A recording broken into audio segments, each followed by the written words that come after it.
Life and Lifestyle here. It is time for another market recap.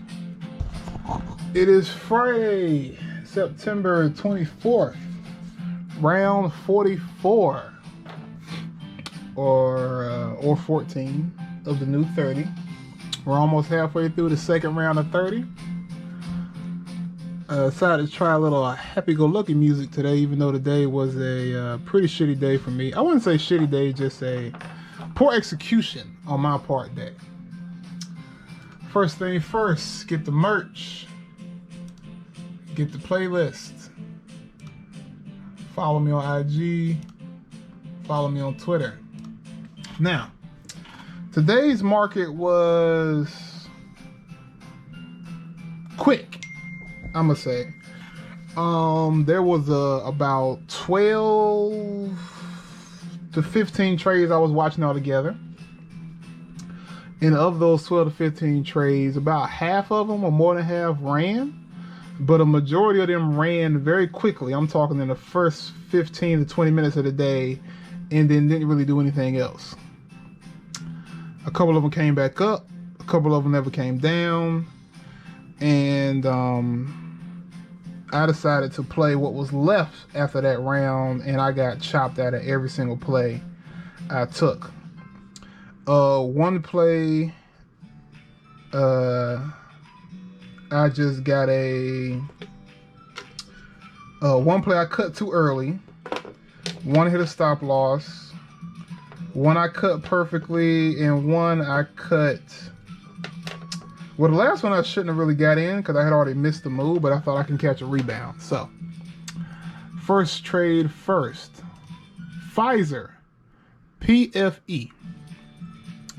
So, Pfizer was there was a 45 call right around here. I've already erased my stuff because I've done some charting, so I don't have the markers here, but let's say it was around here. Let's say this was around the 45 call zone. Yeah, this seems about right. So I got into the call for $32, and it didn't really do much. It went up to maybe 33, 34, and it turned. And next thing I know, I'm out down here for a 13% loss from 32 to 28. The problem with Pfizer was, I guess I played the wrong side. I should have tried to look into a put around here, because I felt it. There was a put entry down here, I think. I felt a put, possibly. But I also saw that it was looking to a call earlier on. I was like, well, because the put was right around here.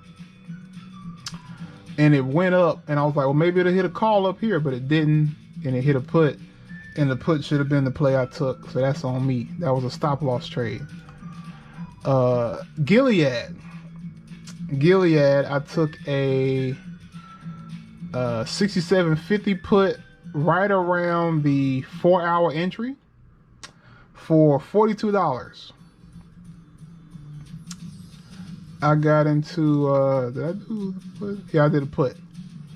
So I got into the put right around here.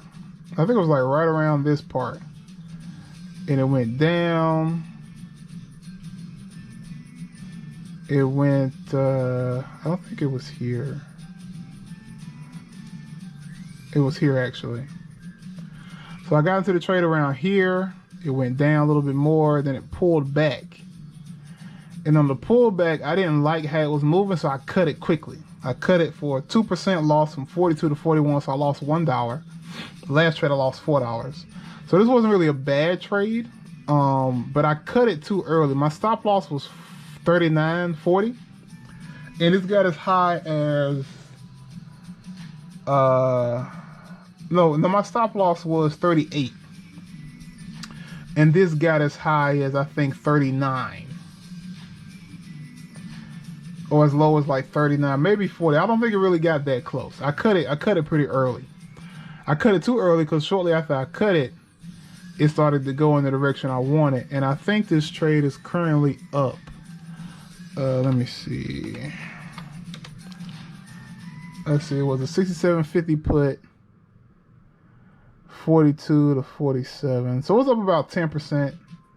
It didn't move a lot, so I wasn't too mad about that trade, but it still was a trade I didn't have to cut.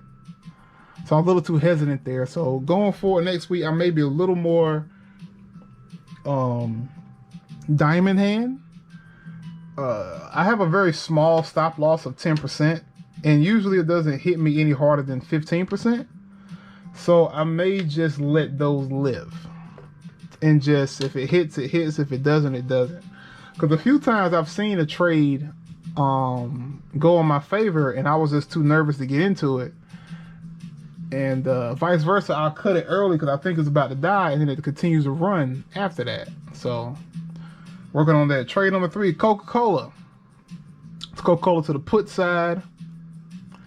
Right around, I think it was around here. I could have gotten into the Coca-Cola put way up here. I was watching it around this part. I really should have got in up here, in all honesty. I should have got in right around here after it broke down. And then all this up and down wouldn't have meant nothing. Maybe I would have got stopped out right here. I don't know. But right around here, I was really watching it. Because this is a hammer to the downside. So once it broke beneath that, I need to pay more attention to these candles too. Once it broke beneath that, that would have been a signal to go in. So it goes down, but I got in down here. I got into the $53 put for $45, and it pulled back. It pulled back up to here, and I didn't like how it was moving, so I got out of it. I cut it for a 4% loss from 45 to 43, so I lost $2 there. And let me see if that did anything. It was a 10-1-53 put. Wait, no, it wasn't that. I did the other put. Here we go. It was down 10%. Wait, no.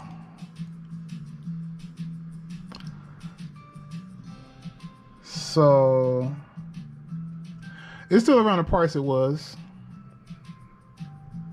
I wouldn't have got stopped out yet, but it didn't really move too much. So this trade didn't go that bad either. And the last trade I took for the day was good old Virgin Galactic. I've also deleted this chart, so I have to restate it myself. I got into a $27 call for Virgin Galactic around here, I think. Let's say it was right here. I got to the call around here because in the morning it ran like, I'm gonna think 50% right here of that quick pop, because this is a pre-market move. So I stopped watching it, and then it ran up anyway, and then it died. It died all the way down. Then it decided to come back up. And around here, I was like, well, if it's going to break through, let me get in. So I got into the trade at $31. I should have got in a little bit lower at like 28, but in hindsight, it wouldn't have made any difference. So I got in at 31. It went up here to maybe 32, 33. Actually, I think it only went to like 32. It didn't really go up too much. Then it pulled back down, and I cut it right around, let me see, I got in around here. I think I cut it around here for a 6% loss from 31 to 29, so another $2 loss. And this trade was not a bad trade. Well, it was a bad trade because I shouldn't have got into the rebound. But I'll show you why I did that in a moment. I shouldn't have got into the rebound, and that would have just saved me that loss. So all in all, I had 4 losses: $4, $1, $2, and $2 for a total loss of $9. So I'm ending the week in the red, but I think I still have a green week. I'm pretty sure I still have a green week. So, you know, 2 green weeks in a row. So I'm still happy about that. Now let me go over a few trades I missed. Lumen. Lumen. Oh boy, Lumen went crazy. So Lumen is a good dividend paying stock. Also, keep that in mind. So I was looking at Lumen right around here, but I didn't take it. I thought it wasn't gonna move enough, so I didn't take the trade. I should have took the trade because the 1250 call I was looking at went up over 20%. I think when I was watching it, it was about 45 bucks. And it ran up here to like 63, so it hit 30%. So Lumi was a slow mover. It traded all day.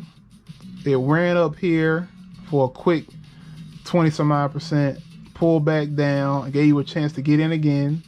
Went up again, gave you a third chance to get in right here. I should have got in around here for maybe like 48, and ran up, and I still could have caught 20%. So yeah, Lumi got away from me. Uber. I was watching Uber. I think it was around this opening, but it happened so fast. Uber just shot right up and hit like 100% on the option I was watching, and it moved so quick. I was like, you know what? Let me just let it go. But it never hit the cause the entry for the actual call is up here. So this was all in the pre-call markers, but the pre-call markers were enough to make it run 100%, which is why I started adding a 4-hour and early call markers so that I can catch some of those moves ahead of time. Because if it's already up 100% before it hits your entry point, what the hell are you doing? So Uber popped really quick and hit 100% and then died and it popped again around here. I think I was watching the same call. The call was about 35 bucks when I saw it the first time. It ran up here to about 70 something. Pulled back down, and around here was about 45. And I was like, should I take Uber? At this point, I was getting nervous around here. I was like, should I take Uber? Yeah, Uber's probably gonna be done. Let me leave it alone. So that call was around 45 bucks. And Uber moved so quick, I come back and a minute later, it's up here, and now that call is 55 bucks. So just like that, it's up 20%. And the next thing I know, it's up here for 30%. So if I would have just took that move, I would have made 30% on that call. It ended the week very happy and green off of that one trade. But hey, such is life. Let's see, that's Uber, LUMN. And last one is OCGN. OCGN was something I was watching as well. I had plenty of time to catch OCGN. I was watching OCGN right here. Right here for the 850 call on the 10-1 expiration. That contract was, I think, 18 bucks when I first saw it. And then a minute later, it was about 22. The spread was bad at first, so I wasn't really paying too much attention. Then it was around 21, 22. I tried to get it at 22. It ran to 24. I let it go. It ran from 24 to, I think, 36. So it still went up about 50% from where I would have got in.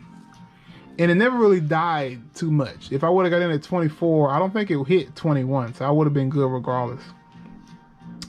But OCGN went up, came back down, and then shot up and hit a new high, came back down, and then retested that high. So OCGN was a nice up and down move I really could have took advantage of, but I didn't, because I was just too scared to pull the trigger.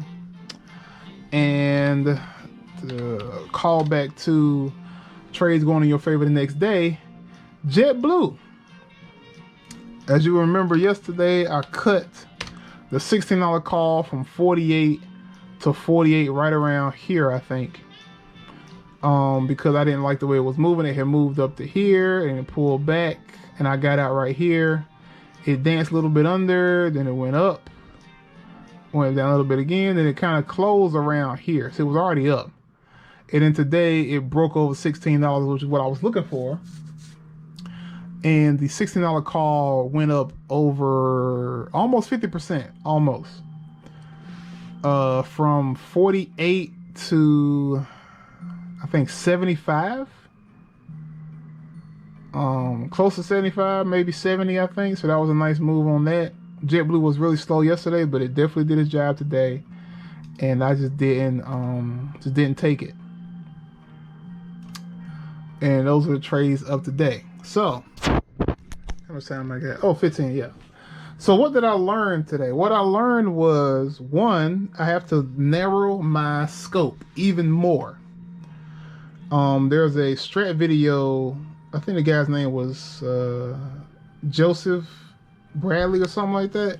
Sean Bradley, Joe Bradley, I don't remember. You'll see it if you watch the Ben Ziegler strat videos, but he had talked about narrowing his scope from about 10 to 4 by the time he trades. So he'll find, you know, a good 10 or so stocks to look at and then trim them down to about 6. And then trim those 6 to about 4 and then only look at those 4 when he trades.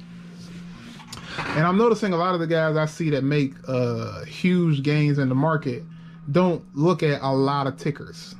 They might take 4 or 5 trades in a day, but they weren't watching much more than 4 or 5 stocks to begin with. And so with that in mind, going forward, I'm going to limit myself to 6. So I'm going to start doing a pick 6 is what I'm going to call it. I'm going to do my pick 6 trades, and I'm only going to watch those 6. I'm going to give myself an additional 3 outliers to replace some of those of the 6, but it's really just 6. 6 that I'm looking at with full intention, with a potential 7th, 8th, or 9th trade if I have some good ones on the board that I can't seem to narrow down. But I'm going to play hardball. I'm going to chop them up and just narrow it down to a final 6. Another thing I want to do this is because all these random trades I'm taking here and there, if I'm a little more focused, I can just do a larger size trade in 1 or 2 stocks for a similar amount of a stop loss and have a bigger gain on the other side. So like when I took like a $20 trade and it goes up 30%, instead of me making just $6, I'll be making $12, which is more than I've made in a single trade this week, I believe, without having to get the whole 50% movement. So by taking larger size, I can get out faster. So if I take larger size after 10 to 20%, I'll be like, hey, that's good enough for me. Because if I took the trade and I wanted to get 50%, it would have been, let's say it was a $30 trade, 50% would be $15 from 30 to 45. But if I take 2 of them, I don't have to wait 50%. I can get out at like 20, 25%. From 30 to 38, I can get out right there. And not have to wait for the extra $7 and just keep it moving. So I'm going to increase my share size. I'm going to increase my size as in the amount of money I risk per trade. I'm going to try to do at least 2 contracts at a time. And I'm going to make sure my daily limit of a loss is 3 losing trades. I'm only going to risk $5 a trade. So if I lose $15, I'm done for the day. With that same notion, if I make more than $50, I'm done for the day as well. So I have to be disciplined on both sides. So with that being said, my watch list, where we at? Almost done. My watch list for next week: Palantir, Cisco, Viacom, Boston Scientific, HP, and Walgreens. And that is it. I'm only watching those 6 with an additional, with an honorable mention of ChargePoint. Because ChargePoint's been doing a lot today, so I'm going to keep an eye on them as well. So, all right, that is everything. I thank you guys for listening. However many of you are actually listening, there's probably like 5 of y'all motherfuckers out there, but who cares? It's about the process. Trust the process. So, y'all have a wonderful weekend, and I will see you guys at the market recap on Monday.